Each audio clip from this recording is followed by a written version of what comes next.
to the Funnel Reboot Podcast with your host, Glenn Schmeltzley. Let's get into today's show. Hey, Glenn here. Welcome to Funnel Reboot. Today, we're looking at the dark side of advertising. Let's get right into it. My guest believes that online advertising gave birth to one of history's greatest frauds and has become a threat to democracy. That's right. It's actually the subtitle of a 2022 book he wrote called Adscam. And it's the basis for our talk, which looks critically and conscientiously at the unsavory side of digital marketing. Now, he's not some advertising outsider wagging his finger at this industry.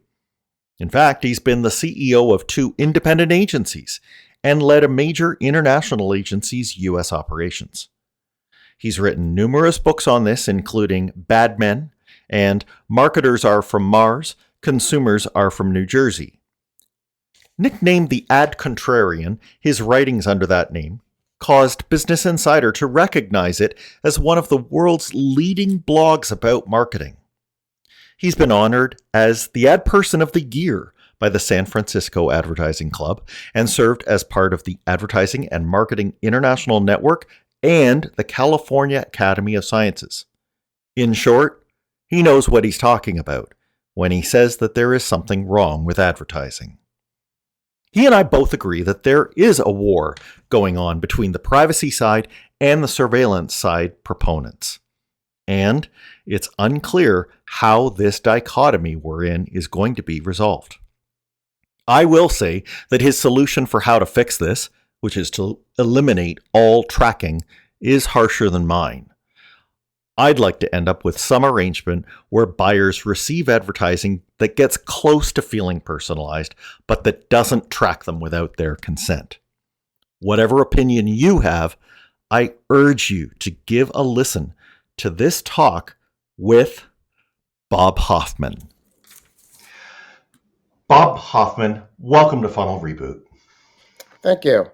Nice to be here. Thank you. You have been putting out posts and books that are brought together from your posts that deal with one central issue. I'm wondering if you could tell me what the central thing is that you always like to write about. Tracking. I think that tracking is doing tremendous harm to individuals and to society. And online advertising and programmatic advertising is mainly based on tracking. And I think we need a new model for online advertising and for programmatic advertising that is not based on tracking.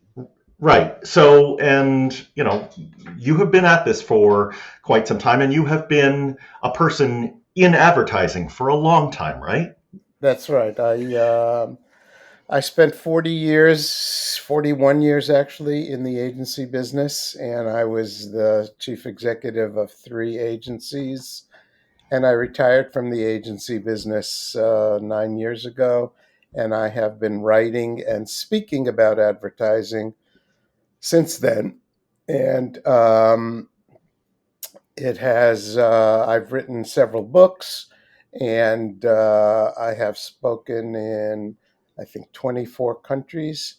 And what I have found is that there is not quite enough concern about tracking as there ought to be, not enough concern about what's happening to information about us than there ought to be. And I am kind of a pain in the ass about bringing these subjects up, and particularly within the advertising and marketing industry, because we have certain responsibilities. The ad tech people, they're unreliable. We know that, but the advertising and marketing people ought to be a little more reliable about this. Right. So yes, very well laid out, and you convincingly argue it in your most recent book, Adscam, which came out in 2022. You say in that book, Ad tech was created to make the buying and selling of online advertising so much more efficient. So if we, rewind back to a decade ago when you were in an agency, many of our listeners are in an agency or work with an agency. They were at the dawn of a new era. We had the legacy media like TV, radio, out of print, out of home. These things, they could tell us how much awareness we were generating, but they didn't have a straight line to revenue. And then, lo and behold, the Googles and the Facebooks and others of the world come to us and say, but we can tell you who you should be targeting, and we can tell you when they're actually responding to your advertising and buying from you.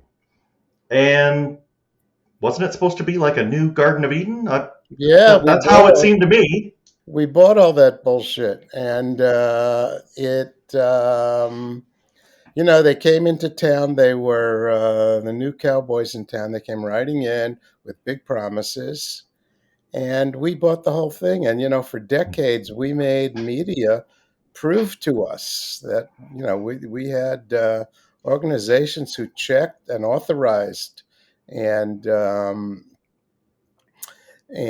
gave us actual data on what the media were delivering. And then Google and Facebook and the rest of the ed tech crowd came in and said, "Well, we're not going to do that. We can't reveal to you what's actually going on because these are proprietary technology secrets, and you're just going to have to take our word for it."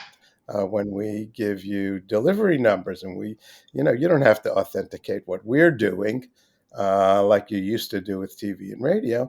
And we bought into it, and we were foolish.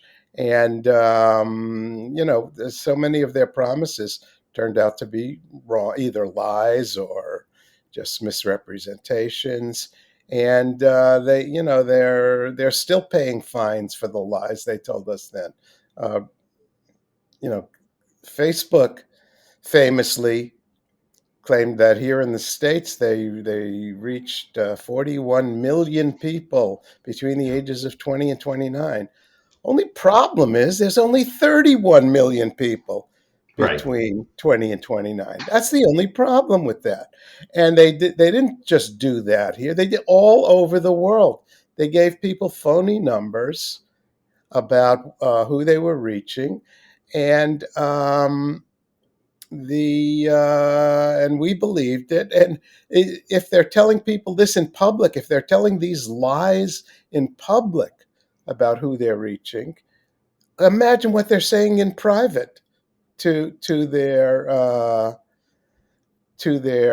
naive customers. So it was. Yeah, you're right. They came in. They had a whole different point of view. They were we're gonna reach everywhere. We're gonna know exactly who we were talking to and what excuse me for a second.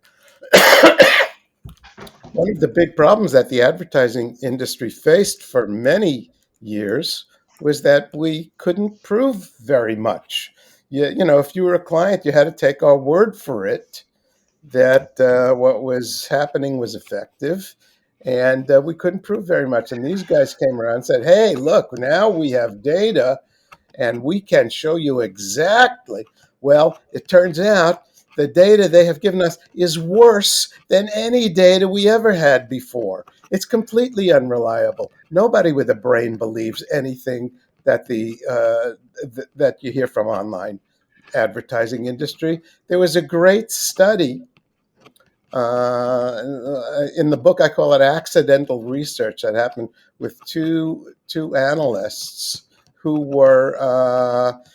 had just stumbled upon something that happened recently. So there's a company called Gannett Publishing, and they publish USA Today here in the States, and they also publish like 250 little community newspapers. So we had major advertisers. We had, boy, I don't remember exact, but Nike and I think you mentioned Coca-Cola. Yeah, some of the biggies. And advertising on USA Today, except they weren't advertising on USA Today. billions of ads that were supposed to be running on USA Today wound up on these tiny little community newspapers for 9 months. 9 months. Billions of ads went to the wrong places, and these advertisers were charged for it. And one can only assume that they were getting reports telling them that their ads were running where they were supposed to be running. And all this came through the programmatic ad system, which is totally not only are your buys unreliable, but then you have to rely on reports, because you can't go in and check every buy, because according to the UK organization, the Institute, the Institute for the Society, Yeah. the something Society for British Advertising. I don't know. It's like the ANA here in the USA. Um, they say that the average online programmatic ad buy constitutes about 40,000 different websites. Well, how in the hell is someone supposed to go into 40,000 different websites and do forensics to find out if you're actually buying websites or if you're buying bots, and if the audience is really people or if the audience is really bots? The only way to know that is to go into the code and check out what's happening in the code. You're going to go into the code of 40,000 websites? I don't think so. So what you have to do is rely on reports you get from the industry. Well, now it turns out that those reports were totally bogus. Billions of ads for 9 months were totally bogus. So uh, so the idea that the metrics we're getting now is so much better than what we used to get is total baloney. Right. Nobody with a brain trusts the reports they're getting, or the the size of audience, or where the spend is going. Yeah. It's insane. It's completely a black box, and nobody knows what the hell's going on. Right. And so the box itself, the problem is that it's not simply one player in the industry. I mean, yes, you save some invective there for Facebook. They're a publisher and an ad platform at the same time, but it's the tracking that goes on, beyond, like if Facebook ads are being run, it's based on tracking people where they're going elsewhere on the web. And the Gannett situation, whether they were using a service provider or Google, they're a publisher, they're not the ad platform. But the problem is that the lack of transparency and the misinformation and the chance for bots is everywhere in that value chain. It's all the players together, and that nobody is incented to actually call out the problem. It doesn't really have the thing that, of course, you point out is that not even regulators have, it seems, the teeth or the stomach for going at this. We have GDPR, which is a decent, at least on paper, a decent framework for doing it. But there's just no absolute crime that's labeled fraudulent advertising. So we don't really There, have a way of policing yeah, it. there's no there's essentially no penalties for being an ad fraudster. Nobody gets prosecuted for ad fraud. And we know that ad fraud probably constitutes at least $60 billion a year of online advertising. And but who knows? Nobody knows for sure, because there's no registry of international fraud, where if you're a criminal you go to sign up and tell everyone how much money you made. But Right. probably the people who I trust and who I think are doing a good job on analyzing this say that it's probably 60 billion or more in annual dollars that are being stolen by crooks. And where does this money go? Well, once again, no one knows. But it probably goes to organized crime, probably funds drug activities. It probably goes to unfriendly countries who want to Bad actors. undermine Yeah. our democratic institutions. And nobody seems to care very much about this except me and maybe you, Glenn. I don't know. You tar everybody with the brush here. You did say that ad agencies are complicit. Like you said, they send out the reports to their clients, and Yeah, but well, you point out the problem of, at least when they're taking a commission off of the media by itself, that absolutely makes them complicit, because now they would be jeopardizing their own existence if they were to say to their client, hey, you shouldn't be buying this because you are not getting what your money you're not yeah, getting much bang for your buck. yeah, And yet the customer, if they did that, would then be saying goodbye to the ad agency. And the ad yeah. agency, if enough customers went, they would be out of business. There are a number of problems. First of all, the large international um, holding company agencies are incentivized to sell online advertising. They make probably about 40% of their revenue from at least from online advertising. They don't want that to go away. So they're always finding excuses. They're always being acting as counsel for ad tech by giving defenses for them. So they don't want, and most CMOs don't want it to go away because they've been telling their boards and their CEOs for years what a miracle online advertising is. They don't want to be. They don't want to tell their bosses, oh, you know what, I'm an idiot. I was wrong. Where most of our money is being wasted. Um, they don't want to tell that. So where's the incentive for people to tell the truth about what's going on in online advertising? Um, it comes to there are the trade organizations. There, for here in the U.S., the ANA, they've been they they've been defending ad tech, and anytime there's some kind of regulation that is proposed that has some teeth in it, they're opposed to it. And the same with the 4As. Sure. They have opposed every serious protection for consumers um, against the ad tech industry that has come. And they have a responsibility, but they're not doing anything.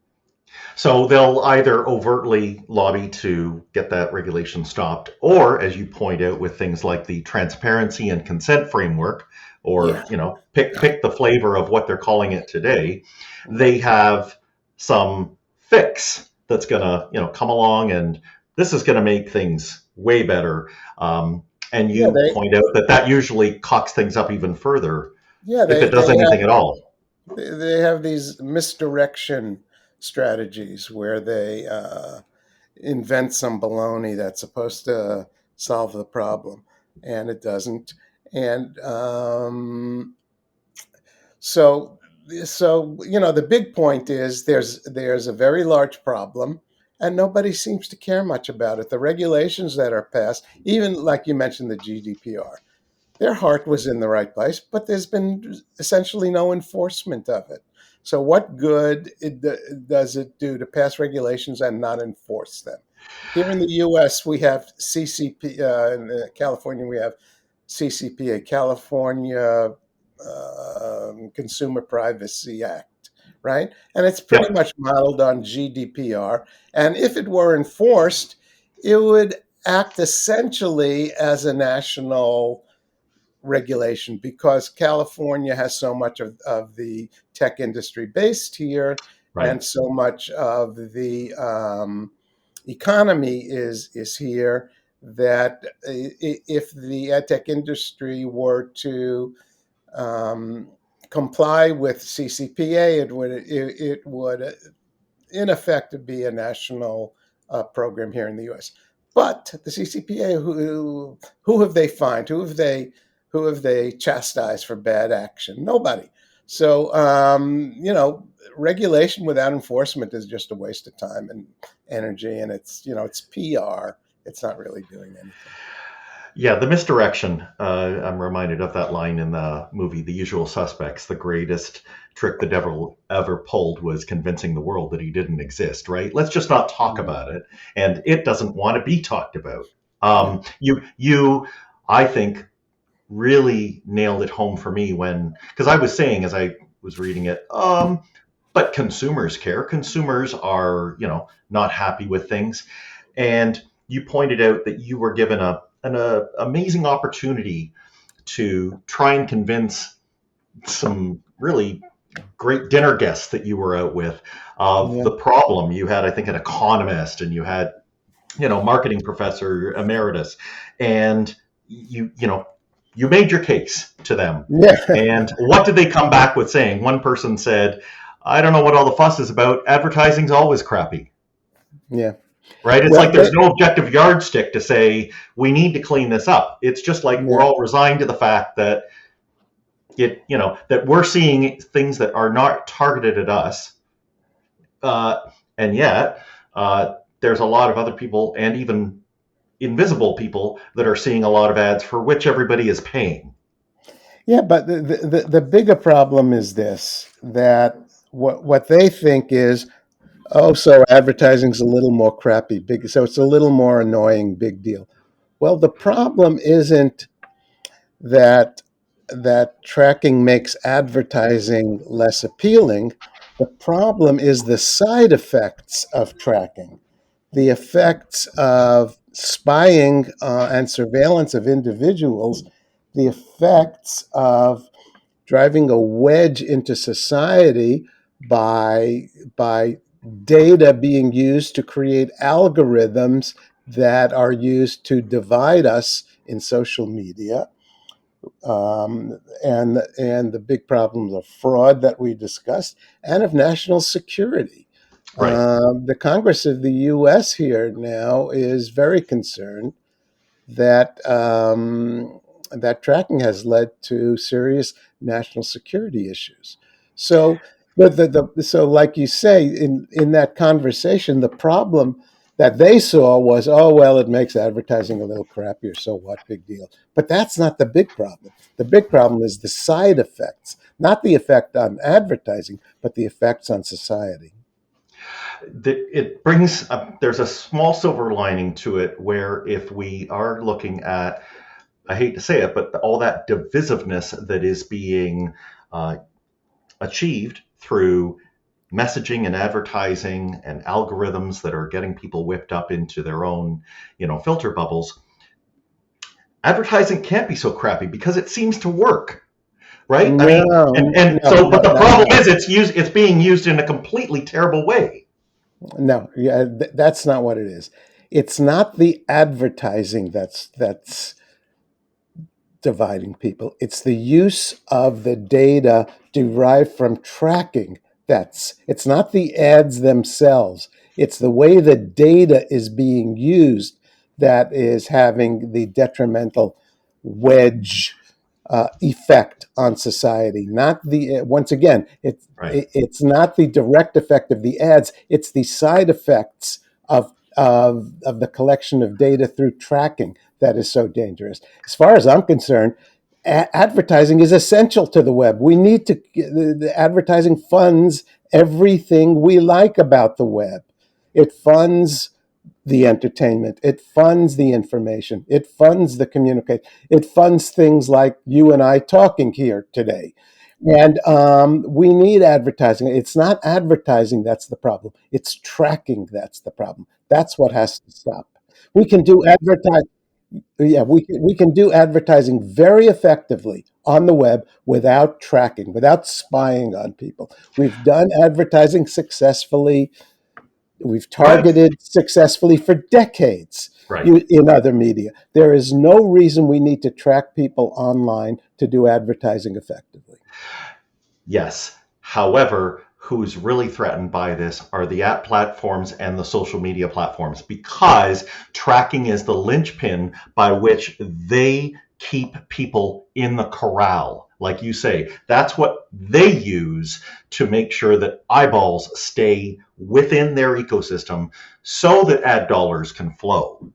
There's that, and there's also the fact that they have convinced marketers that they have to do tracking in order to be successful in advertising. That in order to target successfully, the companies like us that do tracking, that have all this data, are much more successful. Our advertising on our platforms are much more successful, and Right. there is simply very little evidence that that is true. Very little evidence. So I think we've thrashed the problem here, Bob. We're going to take a really quick break and then we're going to come back and talk about some solutions. And breaking away for a moment, you can keep up to date via social media. Take your pick of Twitter, Instagram, LinkedIn. We're on all of them.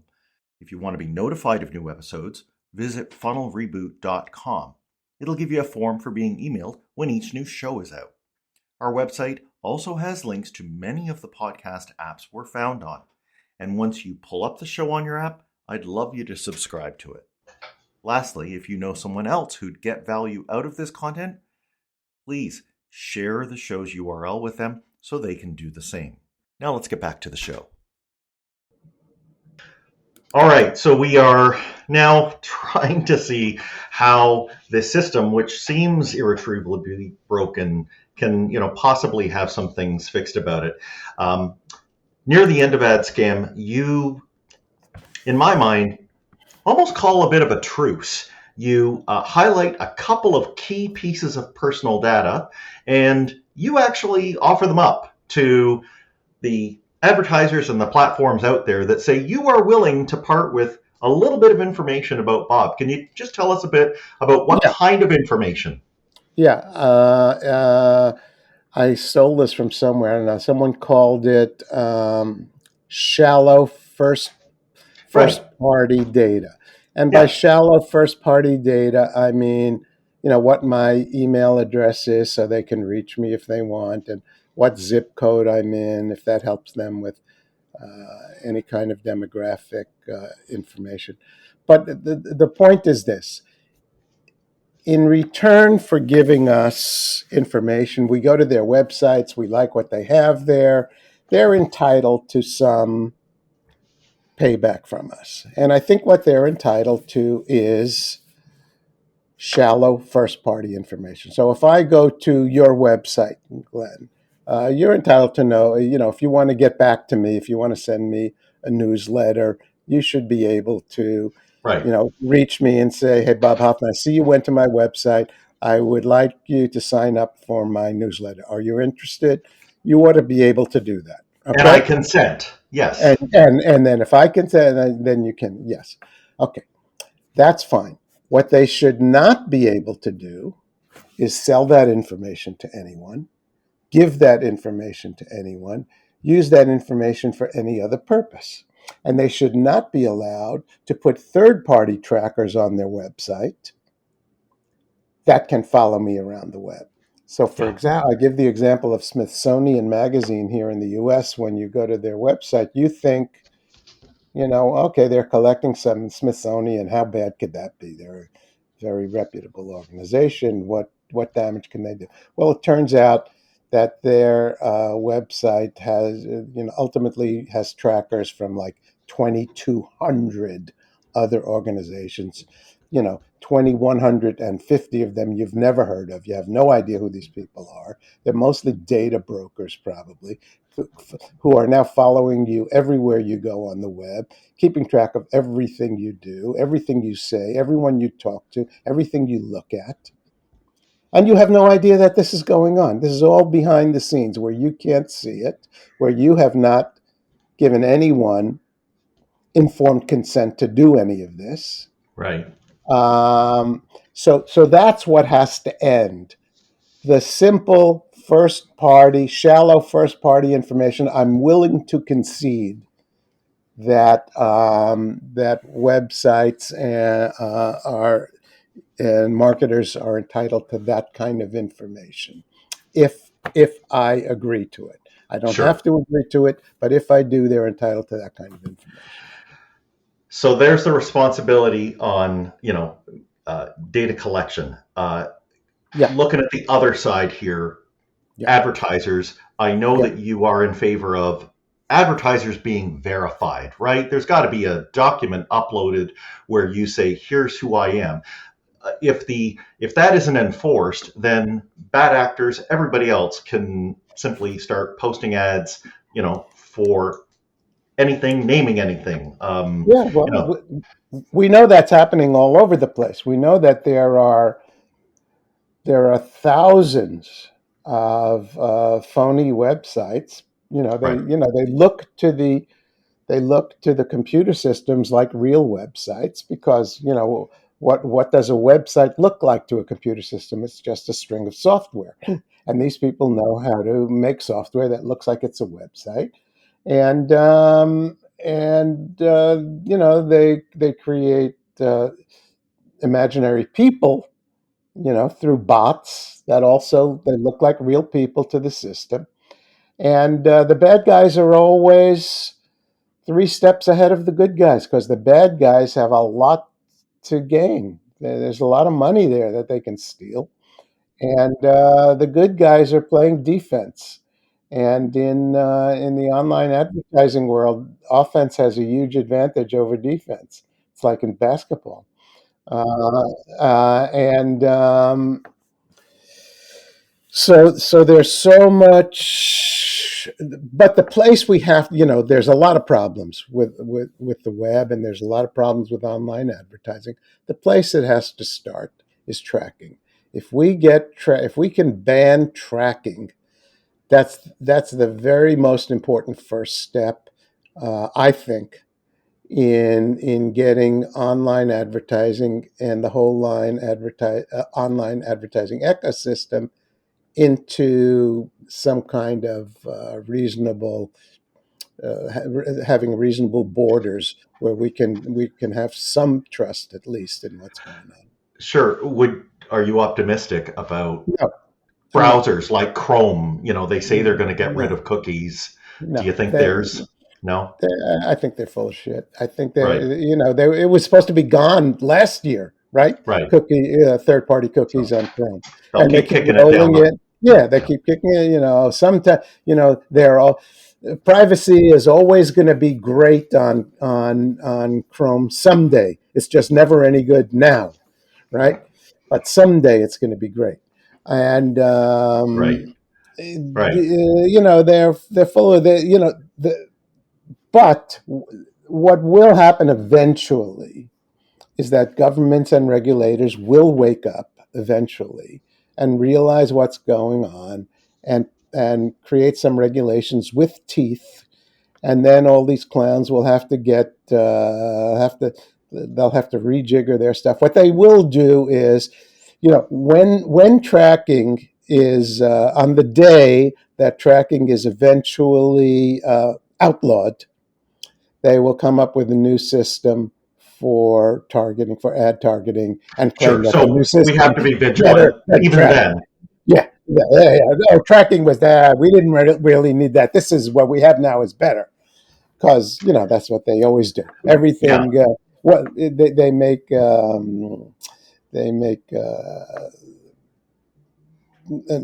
turn a necessity into an advantage. Right. Even, And you don't leave out CMOs and other senior no, marketers. You say that marketing leadership, you slag them for they don't look at the reports that show the placements. So back to your example about a bot, if you make a website and it's a fake website, but it sounds kind of like a real website, yeah, that information isn't even looked at.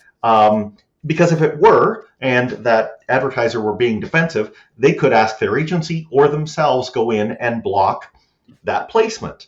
But sure. you say that CMOs usually just want to always have a good number that they can thrust in front of their CEO, and their Yeah, CEO, who largely hasn't taken the time to understand marketing, looks at it and goes, "Oh, looks yeah, good. that's good. Yeah, Here's your budget for the next quarter." yeah. But what Can I?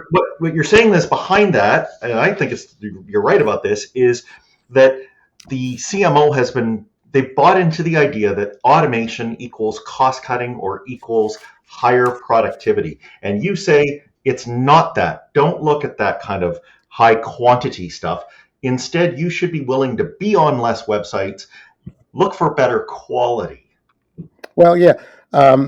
Chase Bank proved that they were on 400,000 websites, Yeah. and they reduced it to 5,000. In other words, they reduced it by 99% and saw no difference. So that tells you something.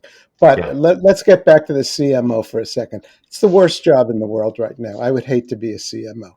It's impossible. It's an impossible job. And they have a very, very difficult job, and they get even with us by doing it very, very poorly. the the the they don't, if they knew, they're guessing just like we are what's going on in online. When they're buying programmatic advertising, they're guessing just like we are, because they know, if they're smart, they know the reports aren't reliable, but they have to show, the boss wants to know what's happening, and they Right. want to show the boss that good things are happening. Who doesn't? Nobody wants to go into the boss and say, hey, look at these numbers. Isn't this great? But it's really bullshit. You can't believe Or it. we're paying I this mean, extra tax on, yeah, yeah, artificial we're traffic. paying, yeah, we're paying double what we really need to be paying for this kind of reach.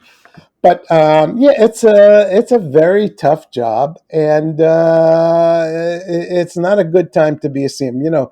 I think the last report I read said that the life expectancy of a CMO is about 24 months. So what do they? They want to live long. So they want short term results, short term answers. They can't afford to to tell the boss, well, we're going to do brand advertising, and 3 years from now we're going to be in a lot better shape than we are now. But 3 years from now, I'm talking about Wednesday. What did we do on Wednesday? And short term thinking does not build brands, but it does build careers. And that's what's happening in marketing these days. Yeah. I'm thinking of someone that you would probably agree with a lot. His name is Stefan Hamel, and he Hmm. also he agrees there should be no tracking. He says you just cannot, if there's no future unless you have full consent over what's being shared. And he says what we're losing sight of, exactly what you said.